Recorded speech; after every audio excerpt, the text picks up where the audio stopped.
Bienvenidos a un nuevo programa de bienes raíces inmobiliarios en Punta. Hoy tenemos una visita muy especial, Héctor Otto, fundador de Otto + Otto Negocios Inmobiliarios. Bienvenido, Héctor. Muchas gracias. Gracias por estar acá. A tu disposición.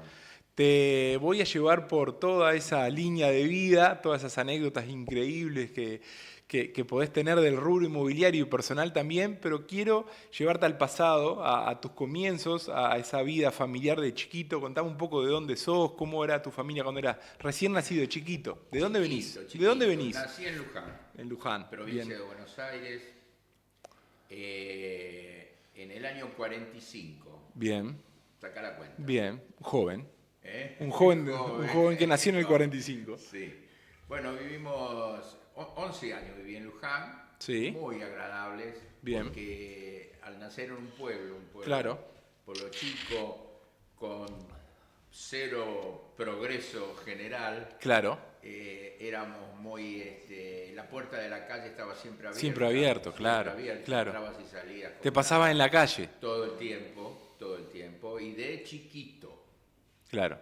De muy chiquito. Claro. Si empiezo con eso, mira, tuve una infancia feliz, ¿no? En Luján, porque los pueblos son muy agradables para el tipo de vida de un chico. Claro. El tener libertad, el tener movimiento, ¿viste? Andar en bicicleta, bueno, todo ese tipo de cosas. Sí, los amigos en la calle, jugar a la Los pelota, amigos de la claro. calle, jugar a la pelota. Claro. Y siempre tuve un halo muy comercial. Bien. ¿Hasta qué punto? En un momento me regalaron un Mecano, no sé si hoy, un Mecano. Sí, no. Armás, sí. Armas cosas. Bueno, yo armé un camioncito, 6 años.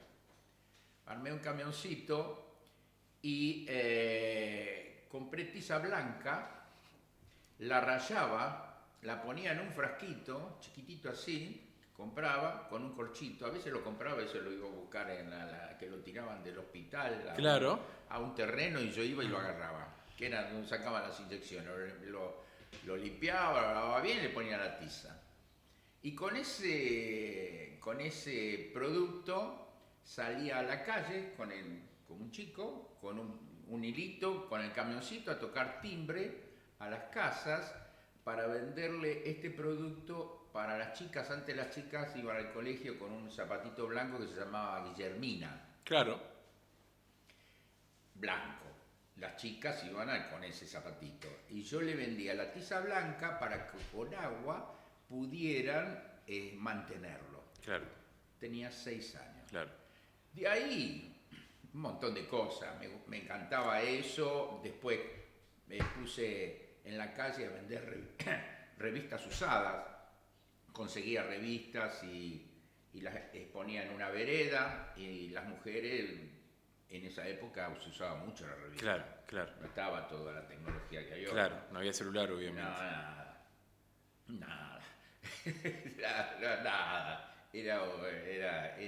Era eso. Y bueno, y conseguía revistas y las exponía en la vereda y cambiaba. Me traían algunas, les cambiaba por otra y me daban una diferencia.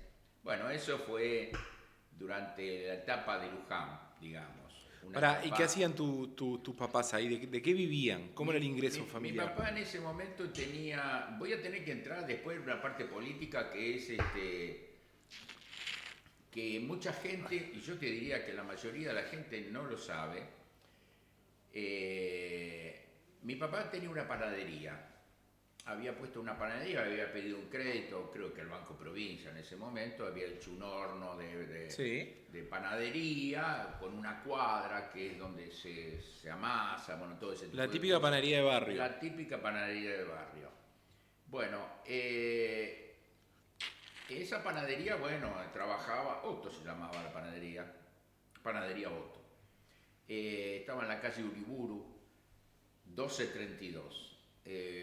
A una cuadra y media de la Plaza Real de Luján, porque la plaza que todo el mundo conoce es la que está frente a la iglesia, pero la Plaza Real está en una avenida San Martín, creo que se llama, Y es una muy linda plaza. Bueno, este lugar, esta casa, esta panadería, una cuadra y media de ese. ¿Vivía en el mismo lugar donde tenían la panadería? Vivíamos en el lugar de la misma panadería, Ok. sí, sí. La No panadería daba estaba- para dos cosas. No, no. Era bien común. Claro, Hasta te digo, se producía reparto que hacía mi hermano. Yo tenía un hermano que falleció hace un año, mayor que yo, 6 años mayor que yo, y el reparto se hacía con un carro y con caballo. claro, claro, O sea, yo iba con él para divertirme. claro. Que iban pasando puerta por puerta, salía la gente, le entregaban el pan, lo que Claro, sea. claro, y algún otro revendedor. Ah, claro, claro. Revendedores de distintos lugares, a 10 cuadras, 7 cuadras, que era revendedor, se le entregaba, se le daba el pan. Bueno, esa fue una época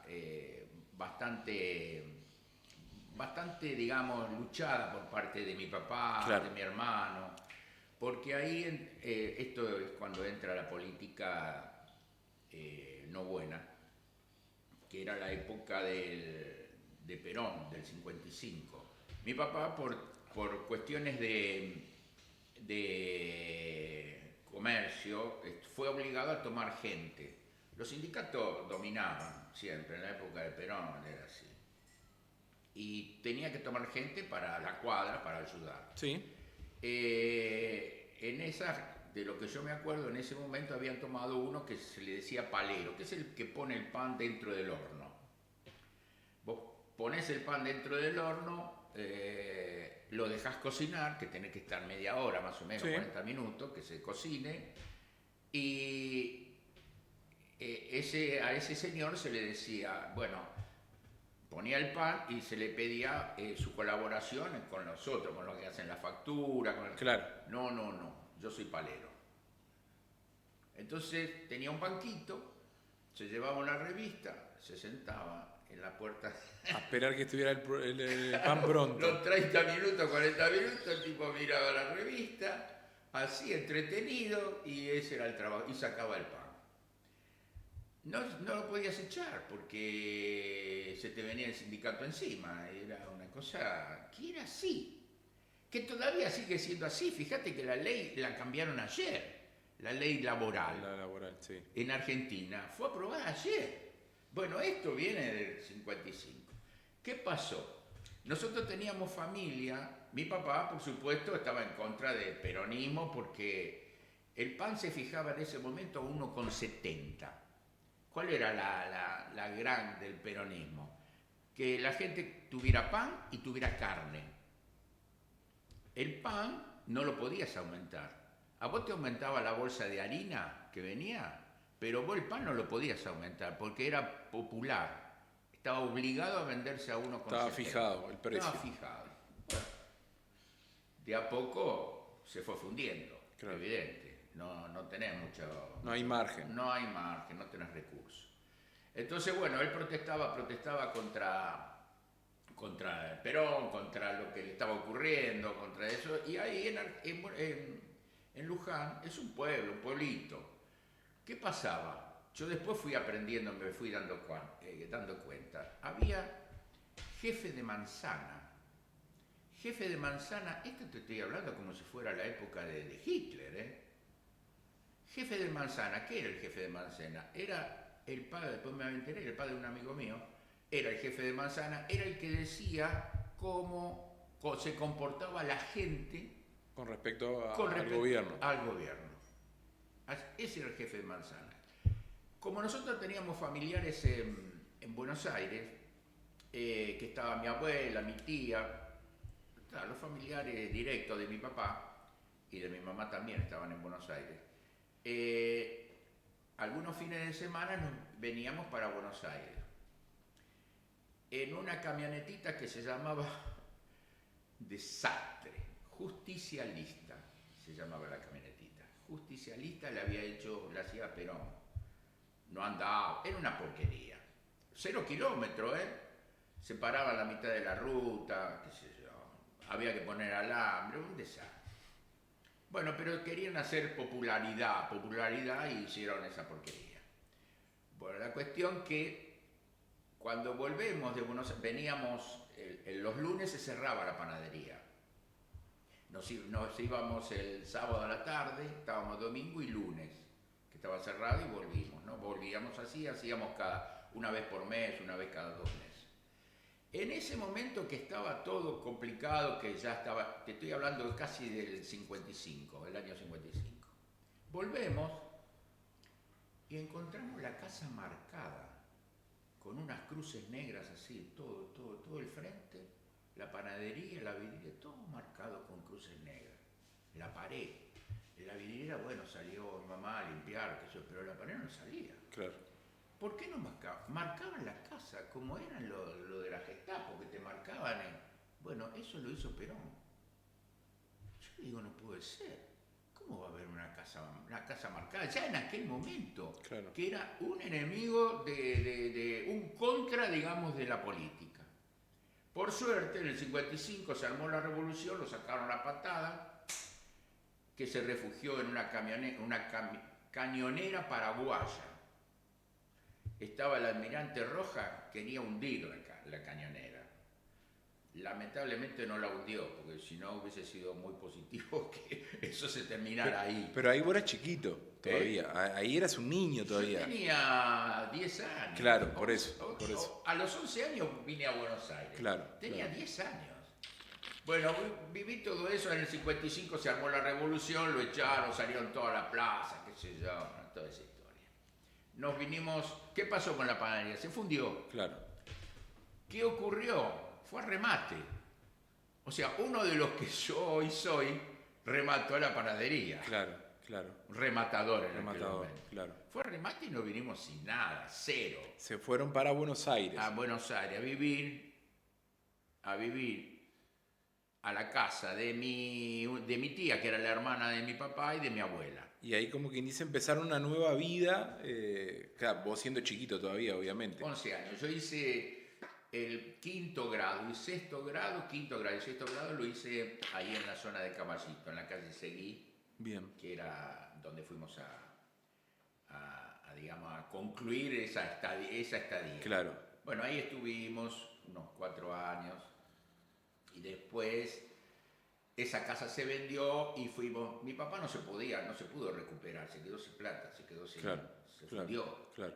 Entonces de ahí esa casa se vendió porque, bueno, había una sucesión, algo de eso, y nos fuimos a la casa de otro abuelo, un abuelo mío, que estaba en una buena posición, que se llama Garibaldi. La familia Garibaldi era una familia de buena posición. Bueno, fuimos a vivir ahí, a que nos prestaran. Claro. Y ahí viví hasta los 20 años, 21 años más o menos. Y ahí más o menos empezaste tus primeros trabajos, digamos, ahí, más formales en esa época. Claro. ¿Yo qué tenía? No tenía guía. Claro. No tenía guía de qué hacer. Siempre siempre compraba y vendía cosas. Era mi tema, ¿no? La parte comercial. Digamos, de alguna manera me siento como muy buen vendedor. Bien. Mi característica es muy buen vendedor, y después también fui muy buen armador de cosas, y después te puedo decir por qué. Y esas primeras ventas ya en el rubro inmobiliario. El rubro inmobiliario. ¿Qué vendiste? ¿Qué te acordás? ¿Cómo fue el primer trato? ¿Qué hiciste? Lo primero que hice fue ir a una casilla que antes se hacía en el barrio de Liniers, sobre Rivadavia. Sí. Había un edificio en construcción, sí, y debajo del edificio se hacía una casilla. Y yo fui como vendedor a ¿Qué era la oficina de ventas? ¿Ese tipo Claro, de oficina de ventas? Claro, tipo oficina de ventas, digamos. Muy precaria, no como las de ahora, con aire acondicionado, con pantalla. Bien. No existía. Claro. No existían los celulares, no existían. Claro. No. Una casilla que era hecha así con ladrillo, te ponían una mesita y un par de sillas del otro lado, y donde te sentabas vos para recibir a la gente, porque en esa época se publicaba en ese caso en Clarín, y se ponía la visita directa. Ok, claro. Entonces la gente venía... De tal hora a tal hora porque no había comunicación, no había nada. Claro. De 15 a 18. Claro. Era el horario original de 15 a 18. Claro. Entonces yo estaba ahí en la casilla de 15 a 18 para la gente que viniera mostrar la estructura de lo que se estaba haciendo y lo que iba a hacer. Teníamos un planito, mira, acá va a ser así, asá, asá, asá. Subíamos por la escalera, como no estaba el ascensor, nada. Claro. Y íbamos mostrando los departamentos. Héctor, ¿y ahí que te pagaban un fijo y comisiones? No, ¿Cómo me te acordás? Comisiones de venta. Nada. Claro, si no vendías no cobraba. No vendía, no cobraba. O sea que si eras buen vendedor te tuviste que hacer más buen vendedor para tener ingresos, obviamente. Brillante me tenía que hacer. Claro, tenías que tener ingresos. Pero fue tan así que vendí todo el edificio. Bien. Y bueno, sí, cobraba bien. Dentro de todo cobraba bien. Vos calculás que yo en ese momento debía tener, no sé, 16, 17 años. No sabía qué hacer y fui ahí, ese era un trabajo. Como yo me veía como un buen vendedor, me lancé, digamos, porque digo esto, bueno, ¿cómo es? Se aprendo más o menos rápido. Y bueno, y vendí todo. Bien. Claro, ya el dueño quería engancharme para próximas obras, para todo. Bueno, así fue. Hasta que en un momento... quise ponerme en forma individual, porque yo depende de lo que hacía el hombre, que las obras eran lentas también. Exacto. Vos vendías ahí y después hasta que armara otra cosa.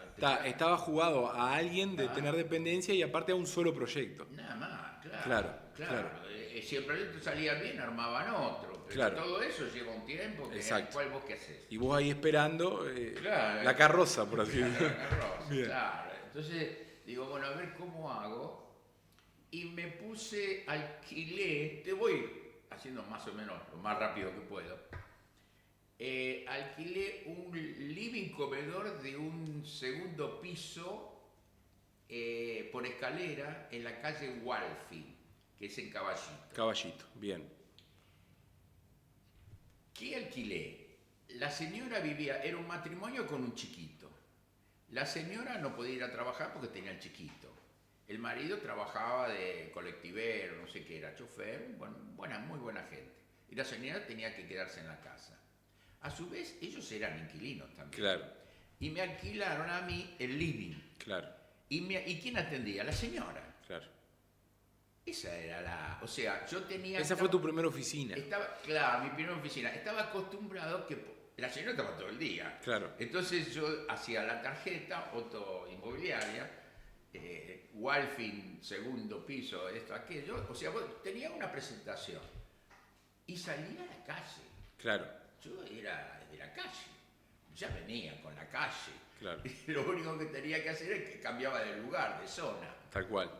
Y visité, por supuesto, visitaba a los porteros. En aquel momento eran porteros, no eran encargados.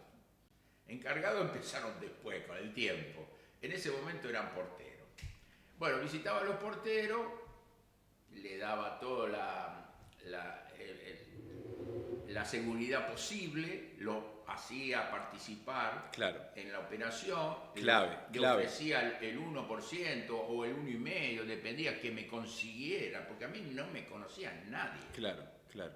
¿Quién es? Viene con una tarjetita, Otto, ¿y quién es? Claro. O sea, ¿la oficina dónde está? Estaba en un departamento interno. Claro. No tenés nada a la calle, no, nada.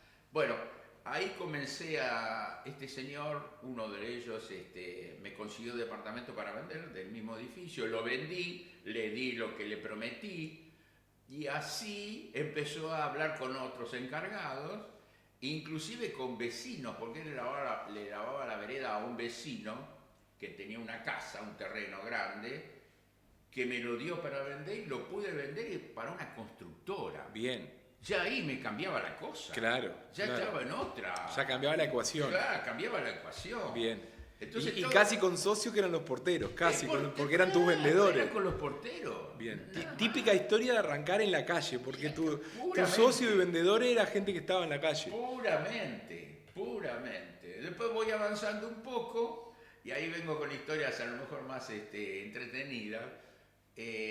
Voy avanzando un poco y me caso, una chica muy bonita, que no sé ni cómo me aguantó, porque no tenía nada. Nada. ¿Mi ofrecimiento cuál era? Cero. Era lo que era yo, pero lo que era yo era ver cómo podía Claro, conseguir cosas claro, y, claro. y hacer... Bueno, pero capaz que fue eso lo cual la enamoró. Ese Es verte con posible, ganas. Y debe haber es sido. posible, Sí, sí. aventura, no sé si Exacto. fue una aventura, la verdad que no sé, pero bueno, me eligió y... Le aseguraste que no se iba a aburrir, eso es No, importante. no, conmigo no te puedes aburrir, es difícil. Eso. ¿Qué ocurre? Salgo a la calle, Sí. puse ahí donde estaba viviendo, que era una casa vieja, una casa antigua, ¿no? Donde me permitieron poner, mi suegra, porque vivía con ella, me permitió poner un cartel, en la auto inmobiliaria y el teléfono era el teléfono de línea. Sí, el que giraba y. El de línea, aparte de nada, de línea. Y salgo a la calle, tengo que salir a la calle. Sí. Lo mío era buscar, entro a un negocio que estaba en Independencia y Castro Barros, Metalosa se llamaba, que vendía cosas de inodoro, pileta. Sí, tipo losa sanitaria, ahí va. Claro, tipo losa para construcción. Le digo, señor, ¿en qué le puedo ser útil? Entré ahí, ¿en qué le puedo ser útil? ¿Usted no necesita un depósito? Porque ¿dónde pone toda esta mercadería? Dice, no, la tenemos, sí, pero tengo un depósito lejos. Antes la gente era más amable. Vos entrabas, tocaba el timbre y salías Y te atendían. No como ahora que te salen Claro, un revólver. claro, No, claro. Bueno, no, había mucha más seguridad también, entonces total, era más fácil. Sí, total. Esa casa también estaba con la puerta abierta, Claro. tampoco. Hagamos un pequeño parate, Total. un pequeño cortecito y ya volvemos con esa anécdota increíble.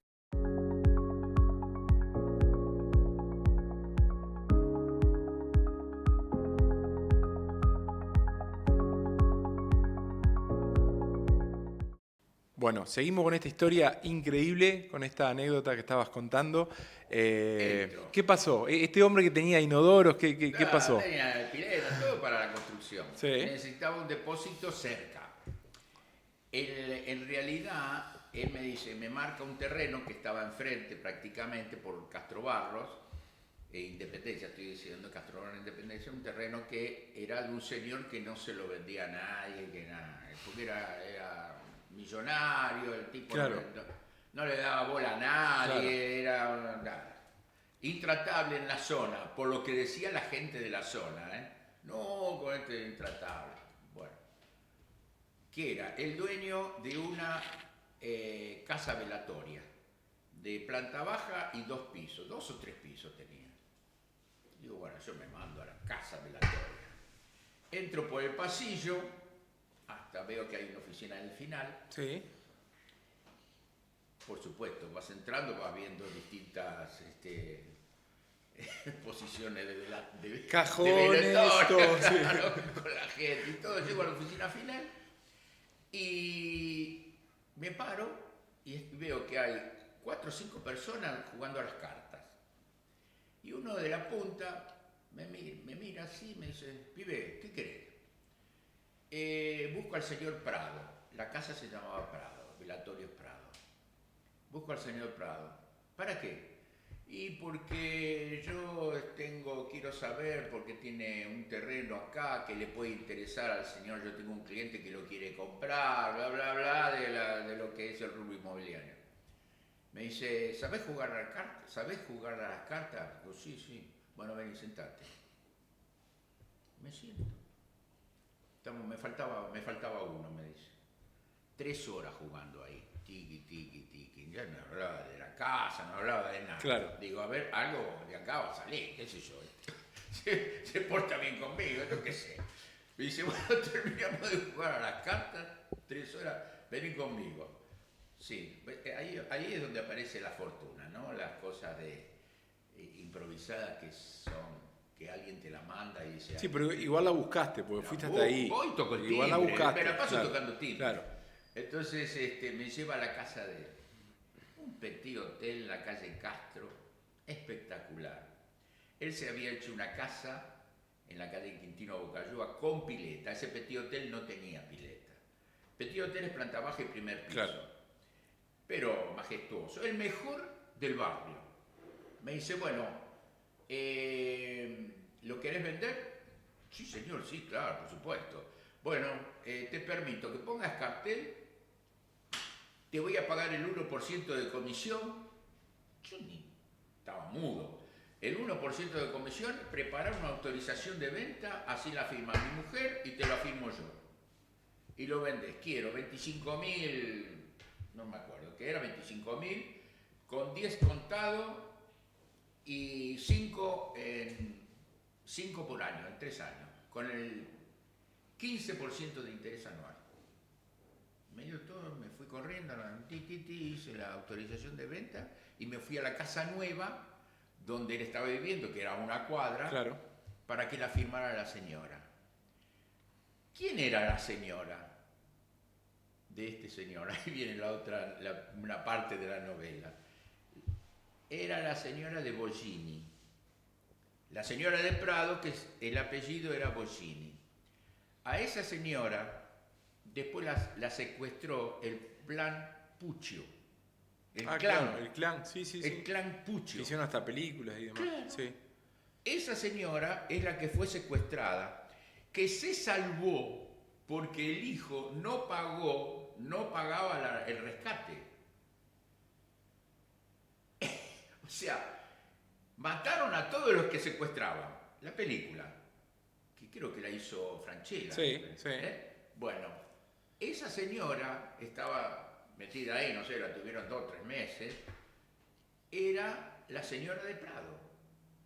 Y esto, como no le pagaban el rescate, se salvó, porque en definitiva la descubrieron y la salvaron. Bueno, yo después vendí la casa, tuve la suerte de vender esa propiedad y bueno, era una comisión muy importante, porque el 3 del comprador y el 1 del vendedor, el 4%, claro. Salí y me compré un auto. Fue tu primer gran venta, ¿la Mi recordás primer como gran eso? venta. Me compré un auto donde todos me miraban en el barrio, que era un Piuggi, y después con el auto, ¿y este quién es? Claro, y de un día para el otro, aparte. De un día para el otro. Así, bueno.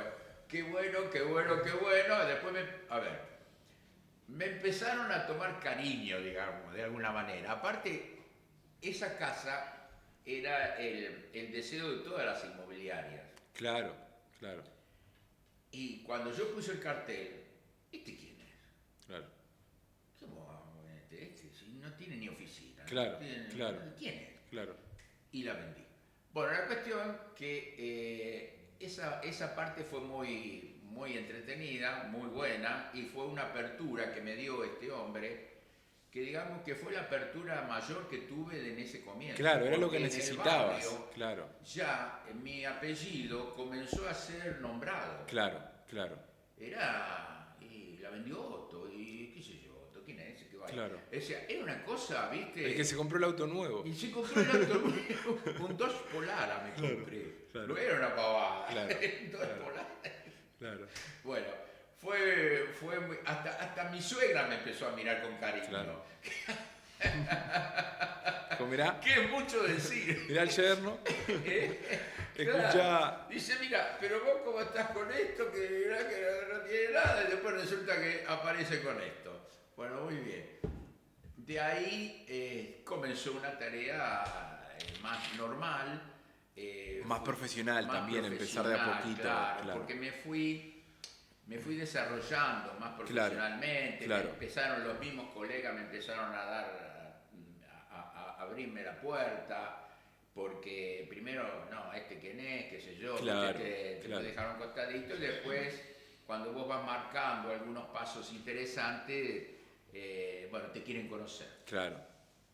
Bueno, de ahí a un avance al cual después logré poner una oficina en Avenida Independencia, del 3900, porque había un chico que trabajaba conmigo que los padres querían que trabajara conmigo para que aprendiera. Que aprendiera de un tipo que había aprendido así, ¿eh? Claro. Bueno, pero los padres veían que había buen ritmo, buen movimiento, entonces me ofrecieron comprar un local que estaba sobre Avenida Independencia, que lo ponían ellos, que yo pusiera mi nombre y que tuviera... Incorporaras para trabajar. Él lo incorporara para trabajar, así fue. Así fue, una linda oficina se puso sobre Avenida Independencia y ahí comenzamos a trabajar. Bien, ¿cómo era el desarrollo del trabajo? El desarrollo era ir a buscar propiedades por así, el sistema, el sistema portero, el sistema calle. Claro. En realidad el sistema era calle. Hablar con el almacenero, el camisero, el del kiosco, lo que sea, no sabe quién quiere vender, sí, bueno, fulana me dijo que tengo que y tocarle el timbre. Claro. Lo bueno en ese momento que le tocabas el timbre y te atendían. Entonces vos lograbas ir un poco más ágil y como vos ofrecés después mucha seguridad, que era lo que nosotros hacíamos, siempre fuimos muy claros, muy honestos, ¿no? Vos calculás que yo en esa oficina estuve prácticamente el año 73, 74 hasta hace no mucho. Claro. Y nosotros después, bueno, te quería marcar esta otra etapa. En esa oficina, y después vamos a la parte de cómo va, sigue. En una oportunidad, para un auto, un 504, en la puerta, un modelo 74, rojo, una cosa, era importante. Te estoy hablando del 75, 76, este era un 504 del 74, era un coche nuevo. Y baja una persona, cuando te paran en la puerta vos mirás a ver qué es, porque no es el tránsito de ahora. Claro. Baja un señor alto, con un sobre todo negro hasta los tobillos, era marciano, era un extraterrestre para nosotros. ¿De dónde salió este hombre? Bueno, entra a la oficina y me dice, vi un cartel suyo que tiene un local acá a 2 cuadras. Sí, ¿lo puedo ir a ver? ¿Cómo no? Vamos a ver el local, se lo muestro, un hotel grande, 866 por 50 tenía de fondo. ¿Y cuánto pide? 100. Bueno, muy bien, me interesa. Vamos a la oficina, se lo compro. Bajó del auto, entró, personaje. Bueno, ¿cómo no? Bueno, pero lo quiero ahora. Sí, usted déjeme una reserva, yo hablo con el dueño, así ya pactamos. No. Llámelo al dueño, dígale que venga ahora, yo le pago los 100 ahora. Bueno, ¿cómo no? Sí. Hola, señor Laurito, que era el dueño de eso y de otras cosas más. Mire, acá hay un señor que quiere comprar el local ahora. ¿Puede venir? Sí, Héctor, ¿cómo no? Ya salgo para allá. Sí. Ya salgo para allá. Bueno, armé el boleto, pago total y posesión. O sea, que en el momento, entraba en el momento. Toma la llave, ya está. Le dio el 100%, después ustedes se arreglan con el escribano, me llama, pero yo ahora lo quiero ahora. Bueno, muy bien. Me dice, ¿usted conoce a la gente de al lado? Al lado había una mueblería de lujo, Capaces se llamaba, de muebles de estilo. Muebles de estilo de gran valor. Sí, claro. Cristaleros, mesas de estilo, una cosa muy, muy buena. Bueno, sí, los conozco, sí. ¿Me los puede presentar? Sí, cómo no, venga. Salimos al ladito.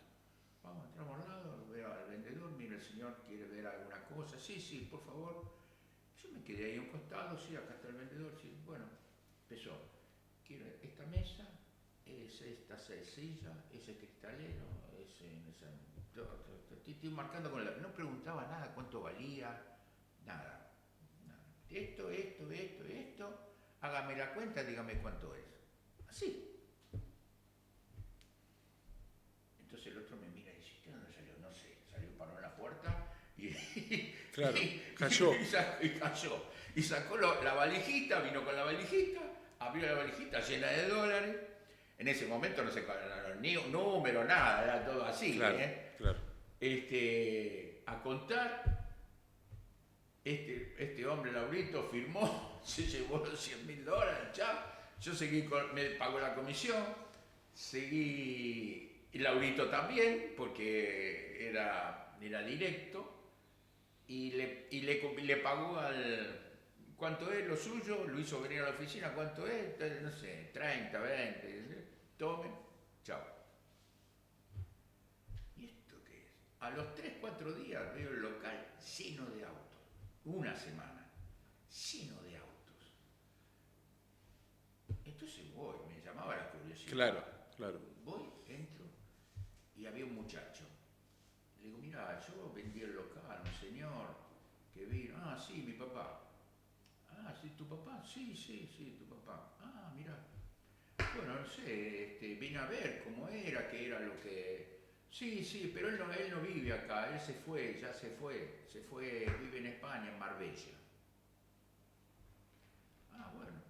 Y vos, sí, yo estoy acá, mi mamá está separado, estoy con mi mamá y mi hermana, y bueno, y yo me puse este negocio para trabajar. Lleno de autos, el local lo había comprado, yo los autos también lo compró. Claro. Bueno, muy bien.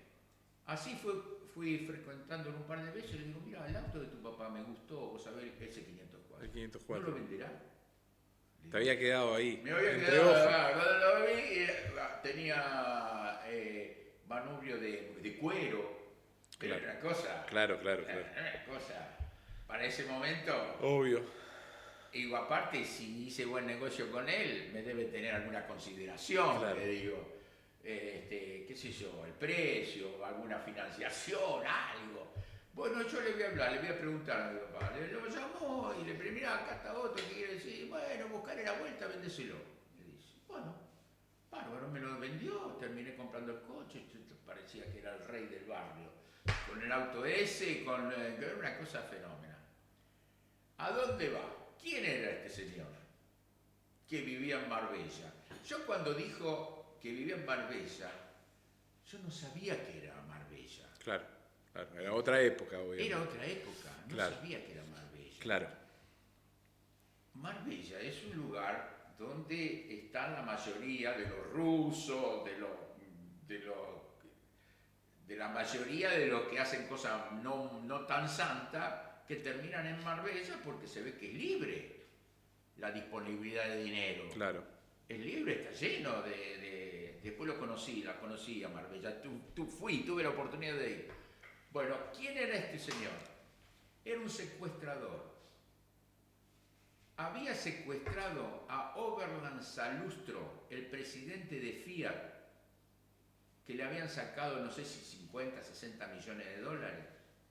Y vino a gastar parte de esa plata. Qué increíble. Secuestrador. Después volvió a la Argentina, en otras oportunidades lo tenían en medio de la mira y terminó muerto en un tiroteo. Claro. Personaje. Sí, claro. Total. Castillo se llamaba ese hombre. Mirá. Un personaje, pero total. Bueno, esas son... Miles de anécdotas. Miles de anécdotas. Pero estas son que voy a decir, pero estuve tratando con este tipo, menos mal que me porté bien. Claro. No, es que te portaste tan bien que hasta te vendió el auto. Te portaste tan bien que hasta el auto te vendió. Me vendió el auto. Digo, no, esto es una cosa increíble. Bueno, esas cosas fueron ocurriendo en el transcurso del movimiento natural. Héctor, para ir terminando, una lástima porque estás súper entretenido. La verdad que un millón de anécdotas.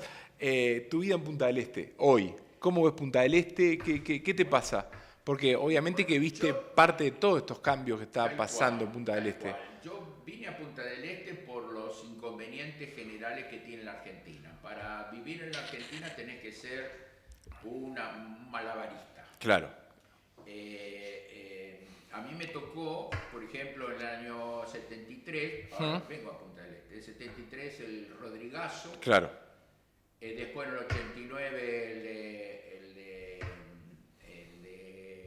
Alfonsín y después el 2001 el gobierno. Sí. Evidentemente vos cuando estás allá, todas estas cosas que yo fui haciendo y que después construí, tipo casa, departamento, todo eso. Claro. Vos juntás un dinero. Después te ocurre una situación de este tipo, a los 7 años, 8 años, te funde. Claro.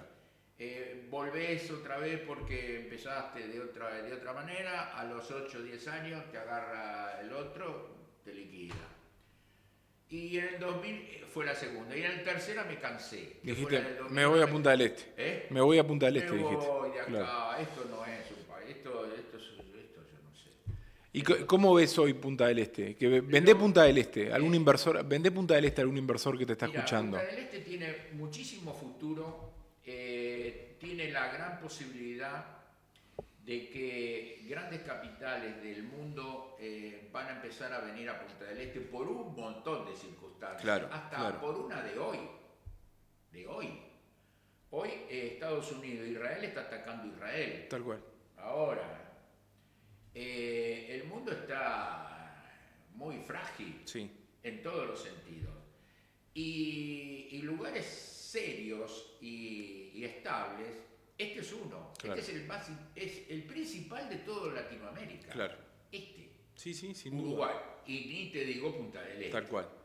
Entonces, yo tengo una gran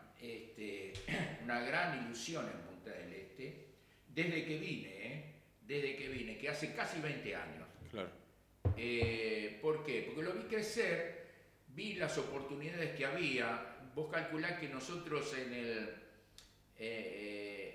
hicimos, yo compré terrenos ahí en Roosevelt a la parada 1920, que hicimos el Loto 1 y el Loto 2, que no había nadie. Claro. Que era, o sea, y ahí de alguna manera tuve una visión futurista. Y fue así. Y le decía a la gente, cuando vos le das seguridad a la gente, claro. La gente te responde. Sí, tal cual. Vos tenés que mostrar, vos calculás que nosotros vendimos, estando en la tercera, cuarta losa, vendimos todo el edificio del Loto 1. Claro. Tercer, cuarta losa. Claro. Cuando le pude poner totalmente vendido, 100%, claro. La gente me llamaba. Claro, que querían ver si era verdad, claro, a ver si había venido. ¿Qué pasó? ¿Por qué puso eso? Claro, ¿qué le pasó? ¿Qué pasa? Era así, pero así fue con el Loto 1 y con el Loto 2. O sea, yo confié me gustó el lugar, me gustó la posibilidad y la llevé a cabo. O sea, uno en cada cosa que hace, se juega, también te juega. Tal cual. Pero como tengo acá compraron muchos argentinos, muchos uruguayos, ¿no? Y como yo de Argentina tengo una muy buena relación con todo lo que es mis colegas de Argentina, yo pertenecía a los mejores sistemas de Argentina, como fueron el SON, el último que estuve, son sistemas de agrupaciones de inmobiliarias que intercambian cosas. El sistema de Argentina es totalmente distinto al de acá. Yo me tuve que adaptar acá. Claro. Totalmente me tuve que adaptar. Bueno, pero a donde vas te tenés que adaptar. Al lugar, a la gente, a las circunstancias. Y eso lo hice bien. Bueno, Héctor, ha sido un placer escucharte. La verdad que podríamos tener programa para rato porque son anécdotas que no se terminan más. Y uno que obviamente es más joven que vos, hay cosas que no la vivió pero por un tema generacional. Y hay cosas que esas vivencias de la calle, de esas ventas, de esos clientes, esta persona que contaste de Marbella, son cosas que hoy es difícil que pasen, son muy difíciles que pasen, casi imposible. Y eso está genial, y traer todas esas historias a hoy, al presente, para todos los inmobiliarios que nos pueden estar viendo y demás, me parece muy, muy importante ese recorrido que trazamos con esa historia de vida. Así que seguimos con nuestros nuevos programas. Ahí vino Melina a grabar, que es parte de lo que sos vos también, de tu ADN. Así que muchas gracias, Héctor, por ser parte de este Bienes Raíces. Un placer y mucho éxito a tus programas. ¿Te divertiste? Te sigo, me divierto. Es la idea, esa es la idea. Eso es la idea. Es la idea. No es solamente la seriedad y transmitir solamente lo que uno va a hacer, sino también cómo viene la cosa. Tal cual. ¿Qué le pones? Le tenés que poner cuerpo y vida. Claro. No, y energía, y obviamente que se valora. Y aparte no vendiste nada y tuviste 1 hora y poquito hablando, cosa que es genial. Una buena onda. Gracias, Héctor. Un placer. Gracias.